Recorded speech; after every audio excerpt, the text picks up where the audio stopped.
Paris Olympic में bronze medal जीतने वाली स्टार निशानेबाज मनु भाकर को प्रधानमंत्री नरेंद्र मोदी ने फोन किया और बधाई दी। इसी मेडल के साथ में पेरिस ओलंपिक में भारत को पहला मेडल मिल गया है। मनु भाकर ने 10 मीटर एयर पिस्टल इवेंट में 221.7 स्कोर के साथ में ब्रॉन्ज जीतकर इतिहास रच लिया है।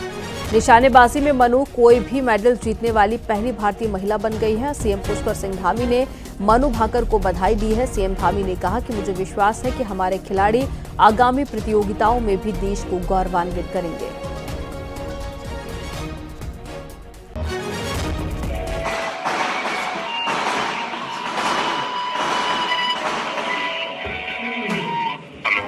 हेलो, नमस्ते सर। मनु नमस्ते, खूब अभिनंदन, आपको बहुत बहुत बधाई। बहुत बहुत शुक्रिया सर। आप कैसे हैं? मैं बहुत बढ़िया से। आप तो ये तुम्हारी सफलता का खबर सुनने के बाद और उत्साह और आनंद में हूँ। जी, अच्छा कर रहे हैं हमारे खिलाड़ी यहाँ पे अभी। आप स्वयं को वैसे .1 से आप सिल्वर आपका रह गया, जी, लेकिन उसके बावजूद भी आपने देश का नाम रोशन किया।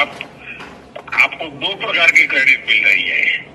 एक तो आप कहाँ से पदक लाई, लेकिन भारत की पहली महिला है जो इस खेल में मेडल लेके आई हो। जी सर। हाँ जी, शुक्रिया सर। मेरी तरफ से बहुत बहुत बधाई है। देखिए, टोक्यो ओलंपिक्स में राइफल ने तेरे साथ दगा कर दिया। हाँ जी, लेकिन इस बार तुमने सारी कमियों को पूरा कर दिया। बिल्कुल सर। अभी और भी मैचेस हैं आगे, तो उनमें भी उम्मीद रहेगी कि अच्छा करूं मैं। मुझे पक्का विश्वास है आगे की मैचेस भी बहुत अच्छा करोगी आप, क्योंकि ये बिगिनिंग इतना अच्छा है, उसके कारण तुम्हारा उत्साह भी बढ़ेगा, आत्मविश्वास भी बढ़ेगा। जी सर, बिल्कुल। देश को भी उसका लाभ होगा। बिल्कुल सर। बाकी सब साथी एकदम प्रसन्न है, व्यवस्थाएं ठीक है सर वहाँ? सब बहुत खुश हैं सर, और अभी नमस्ते भी कह रहे हैं आपको।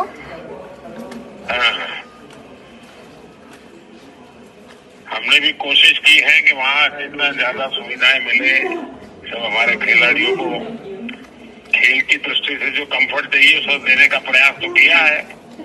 अच्छा सर, अभी तो सब कुछ है हमारे पास, तो सारे प्रयास सफल रहे आपके, मुझे लगता है सब इजी है। आप लोगों की मेहनत रंग लाने वाली है। बिल्कुल बिल्कुल। हाँ जी, चलिए, घर पे बात हुई है रामकृष्ण जी से?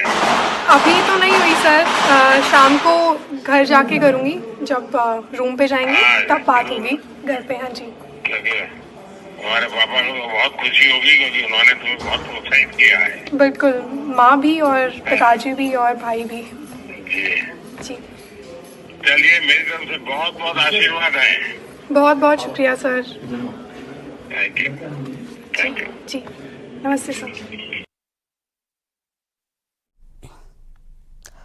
और दिल्ली में बीजेपी मुख्यमंत्री परिषद की बैठक हुई, जिसमें बीजेपी शासित सभी राज्यों के मुख्यमंत्री और उप मुख्यमंत्री शामिल हुए। उत्तराखंड सीएम पुष्कर सिंह धामी भी बैठक में शामिल हुए।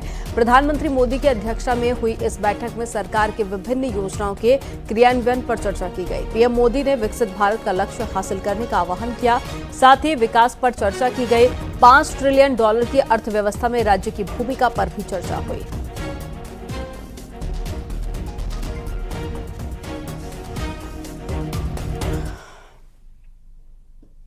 और रामनगर में कॉर्बेट से लगे टेरिटोरियल डिवीजन इस बरसात में कुछ खास तैयारी में लगे हुए हैं। यहां पर तराई के डिवीजन इन दिनों मिक्स्ड फॉरेस्ट की थीम पर काम कर रहे हैं। रिपोर्ट आपको दिखाते हैं।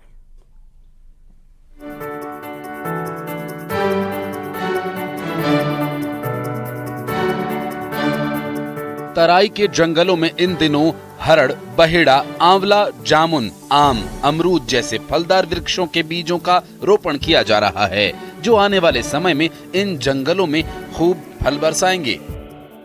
इसमें हमने जो है खैर, शीशम, हरड़, बहेड़ा, जामुन और आम की गुलडियाँ भी डाली गई हैं, जिसका बीज निकलेगा अभी बाद में। उसका बीज कुछ पौधे निकल रहे हैं, इसमें निकलने शुरू हो गए। तराई के 3 डिवीजन पहले इन जंगलों में सागौन, यूकेलिप्टस और पॉपुलर का प्लांटेशन किया करते थे।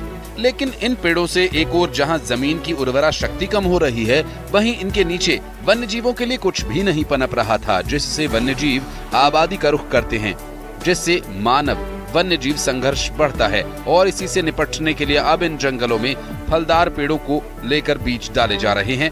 हमारा जो तराई के तीनों डिवीजन है उसमें इस तरह से कार्रवाई की जा रही है कि हम जो यूकेलिप्टस और पॉपुलर और सागौन काटने के बाद जो प्लांटेशन अगला करते हैं उसको मिश्रित प्रजातियों के वृक्षों से कर रहे हैं। कार्बेट के आसपास वन्य जीवों की संख्या लगातार बढ़ रही है, जिससे कॉन्फ्लिक्ट्स की समस्या विभाग को इससे दो चार होना पड़ता है। ऐसे में मिक्स्ड फॉरेस्ट की ये थीम इसे कम करने में मददगार साबित हो सकती है। न्यूज़ 18 के लिए रामनगर से गोविंद पाटनी की रिपोर्ट।